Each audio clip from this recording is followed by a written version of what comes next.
Hello everyone, I just finished shooting the first look and unboxing of the Carl Friedrich carry-on luggage. The video you can find in the info tab above. But this video now is the unboxing and first look of a watch.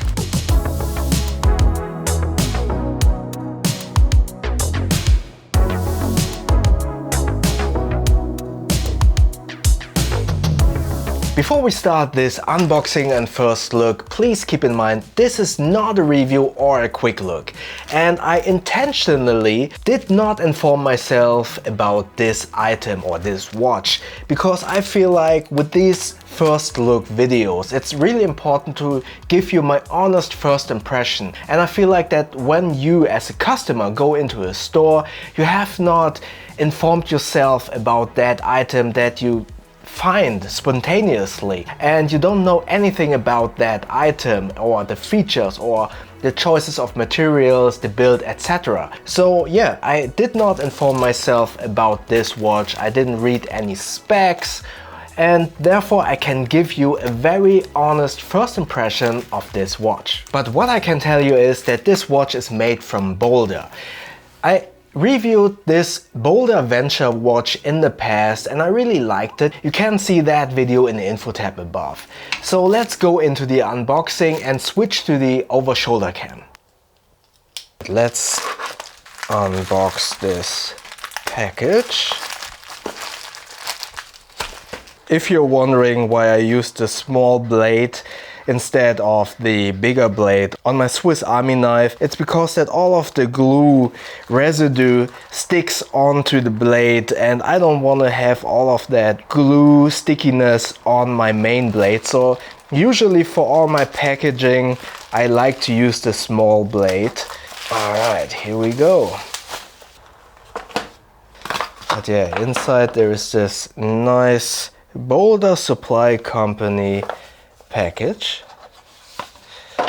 and just like on the Boldr watch that I reviewed in the past, there is a nice little watch bag.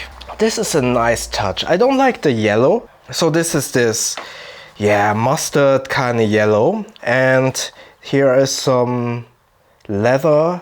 I think it's real leather, I'm not 100% sure. You can unstrap this, open it up, and yeah, here we go. Let's go to the watch.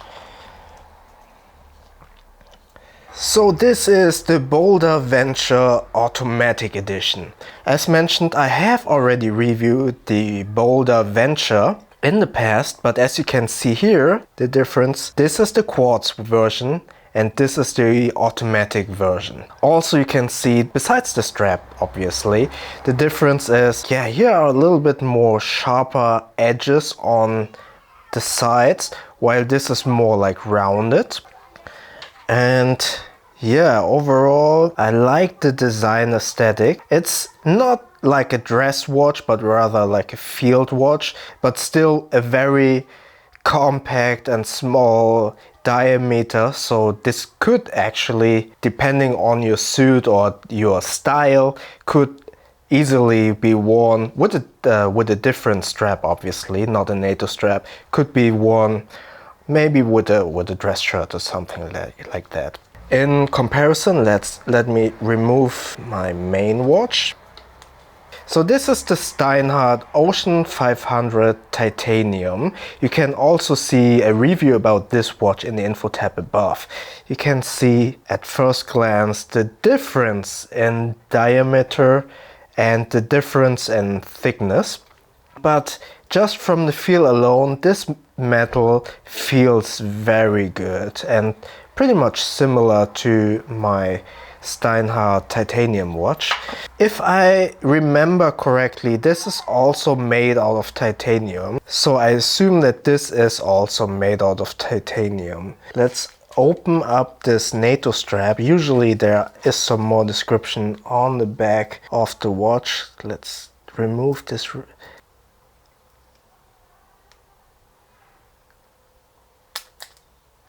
I'm not sure if you can read it on camera, but let me read it for you. So it says it's 20 ATM water resistance, sapphire crystal glass, which is incredible. Then a solid titanium case, 511NH35A automatic movement. I don't know that movement, but still, it is an automatic watch, and I don't know that movement in particular. If you know that movement, maybe comment in the comment section below. The crown, it's a screw down crown. Let me check if it's hackable.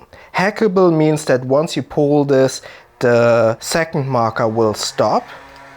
Yeah, it's hackable. So that basically means that you can adjust the time by the second really correctly. So what I usually would do is wait until the second marker is at the 12 o'clock marking and then set your time to the correct time. And yeah, then just push it back and then you know that the time is correct. And I'm not sure if this is hand windable. It does feel, there is some resistance to it and it does feel very nice, but I'm not sure if it is hand windable. So to lock the crown in again, push and then turn the screw. I also really like this offset crown at the 4 o'clock marking opposed to the 3 o'clock position on most watches. So yeah, let me just put the strap back on here and put it on my wrist. Alright. So this is what it looks like on my wrist. Again, in comparison, a bigger diving watch, you can see the smaller diameter. This is personal choice. I know many people find a diving watch way too big on a wrist like mine. I'm a very short person, so it does look a little bit huge, but I don't mind personally. But if you mind, then a smaller watch like this might be more of your liking. I chose this sand color because it is different than what I usually have, the black or the leather one. However, I feel like it looks good, especially with my skin in my opinion, but I'm not sure how quickly this will get dirty. Maybe there will get some stains on it over time and then it would look a little bit nasty, but the beauty of these NATO straps is you can wash them, remove them from the watch, exchange the straps really quickly, and then I will just take the strap from the other Venture, the Quartz edition, and exchange it to this strap, maybe. But yeah.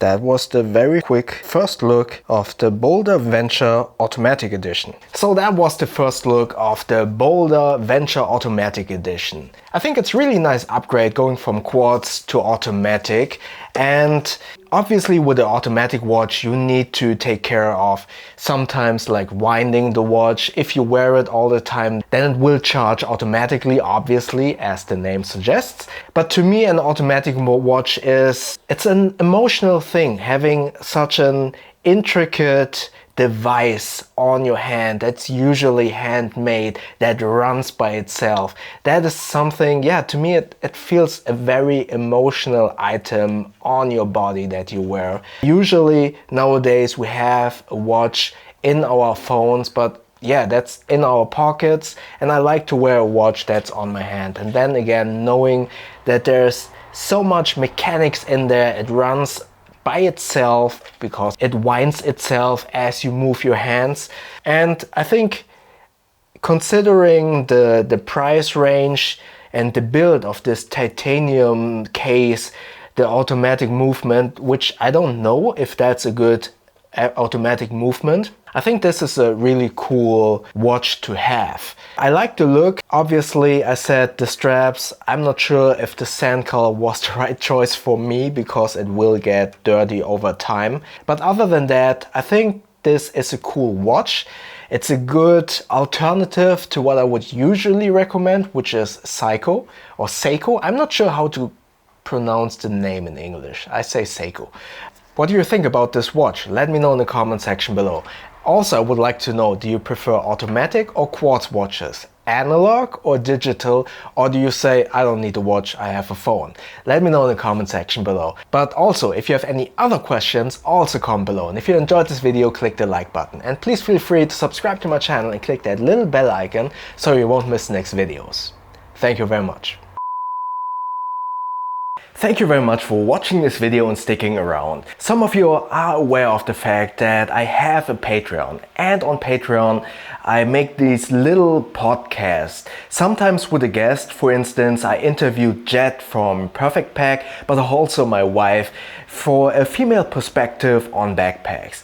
Last week I made a little podcast about how to make YouTube videos or what to consider when you want to start a YouTube channel. Up next, there is a little snippet from that podcast. First and foremost, I think it's really important to talk about why anyone would want to start a YouTube channel. I think it's very important to be very aware of the fact that starting a YouTube channel with the purpose or with the goal to make a living is potentially the wrong approach, because you might be disappointed by the outcome. I say that because if I personally would be 100% dependent on this channel wouldn't give me enough money to survive. And there are a lot of costs involved with just starting the channel alone. And what you can earn on YouTube isn't that much if you do the same approach as I do, which is not to do any sponsorships, not to do any ads in the videos.